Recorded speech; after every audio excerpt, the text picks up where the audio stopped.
Alright, good morning. It is Saturday.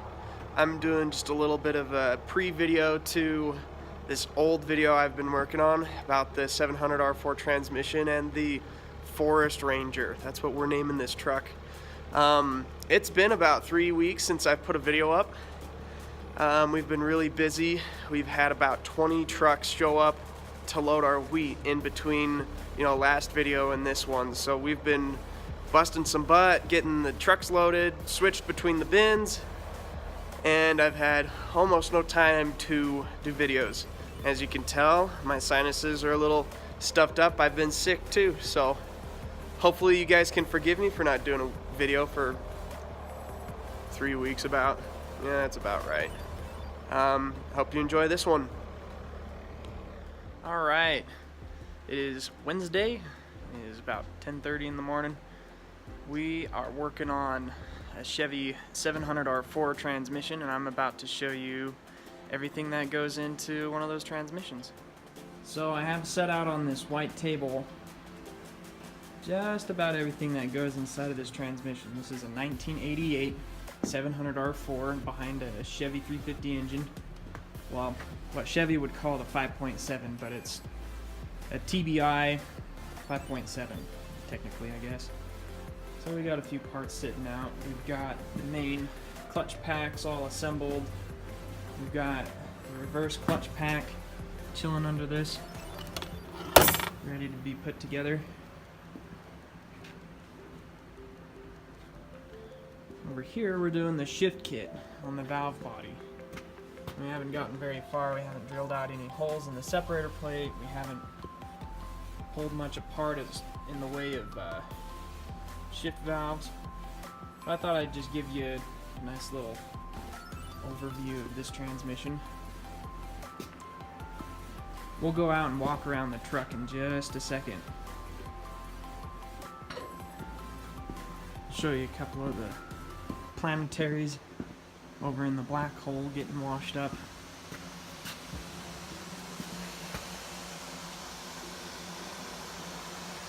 Got the output shaft sitting there. Governor dust cap thing. All that brown water in it. This, by the way, this dirty monstrosity is awesome for you people who need to wash a lot of parts. This is the way to go. Heated, high pressure.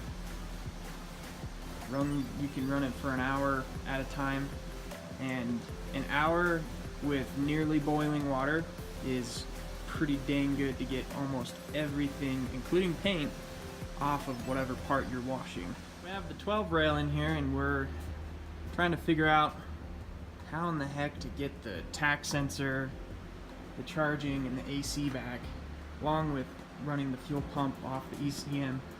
Although I'm pretty convinced I might just go back to a mechanical fuel pump, mainly because there's an option that is better than an air dog for this truck on the market now. When I converted this truck a few years ago, there was not really a good drop-in aftermarket fuel pump for a 12 valve. Working on the 12 rail is easy and hard all at the same time, because the woes of a converted truck is nothing is normal, nothing is really the same or can be diagnosed the same as a truck that is completely stock or has an engine that came with it from the factory. Hopefully we get to put a transmission in today. I'm crossing my fingers we pull the good old GMC in tonight. So like I said, this is a 1988 GMC, and it says 2500 on the side, but it's not the heavy duty version. It is only a 6-bolt pattern, a little bit lighter duty axles. My dad bought this probably mid-2000s.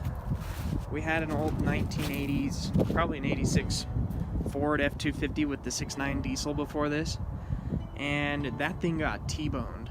So my dad went and bought this from auction, and as you can see, It was yellow underneath here. It used to be yellow. It was some sort of airport slash road crew truck, and it definitely came from the Salt Lake Valley. Look at this cancer coming through.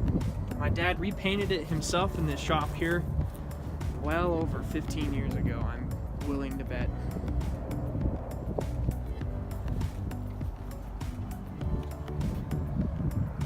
Got the transfer case, drive lines, exhaust, starter. This is what I grew up riding to work in with my dad. Pretty cool little truck. I remember heading out to the farm. Depending on what bumps my dad would hit, this thing would fly open.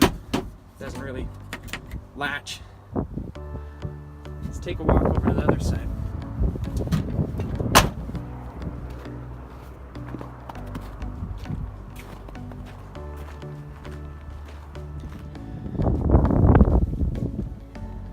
This poor thing is rusted out. Typical GM door sag.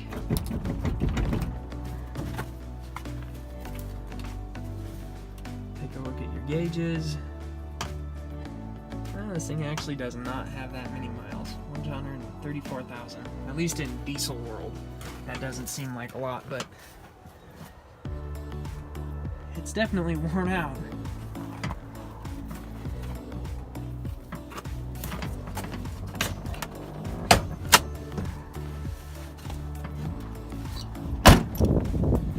Four-wheel drive, of course. Nice big dent in the rear from something I don't remember. Good old GMC. And some of you Chevy enthusiasts will notice that the front end is a Chevy grill instead of GMC. The story behind that is my dad hit a deer with it, broke the GMC grill, and he liked the look of the Chevy one a little bit better, so bought the Chevy grill and put that one in.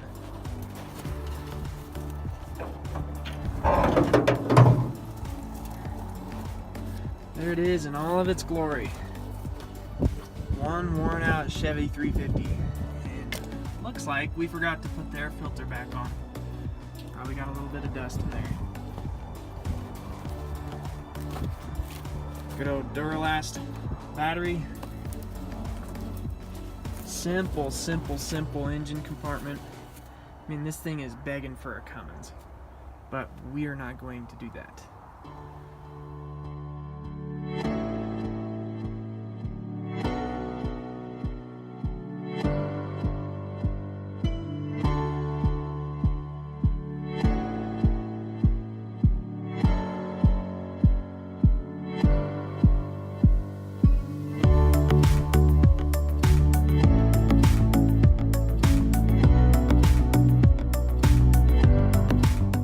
Okay, it's about Friday at 11:30. We had a day where we took off and did some shopping with the wife, so we're back here messing with this transmission, and where we left off on Thursday is getting this pump all situated. You have to center these things or else they don't go into the transmission very good. So we're gonna put that together today. For sure this time, hopefully have the good old Forest Ranger in the shop for the transmission. So, stay tuned.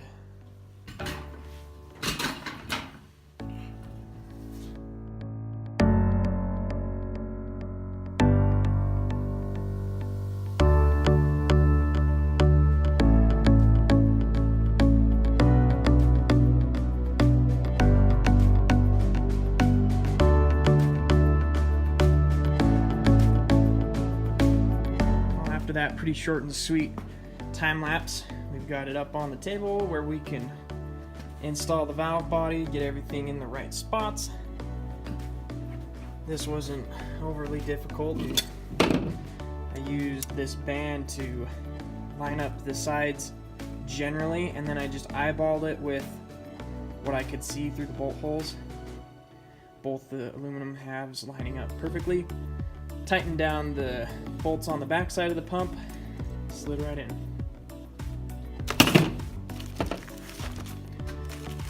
For those wondering, I am using this GM Automatic Overdrive Transmissions Buyers and Swappers Guide to kind of help me put this thing back together. It is not nearly as good as ATS-G. So like I was saying, I like the ATS-G manuals a lot better, but this GM book that I got off of Amazon is pretty nice. It's got some tips and tricks in it, but it doesn't have every step and every orientation of the Torrington bearings, or just a tiny little odds and ends that end up making a difference. It's got most of them though, but good book. I'd recommend it. Check it out on Amazon.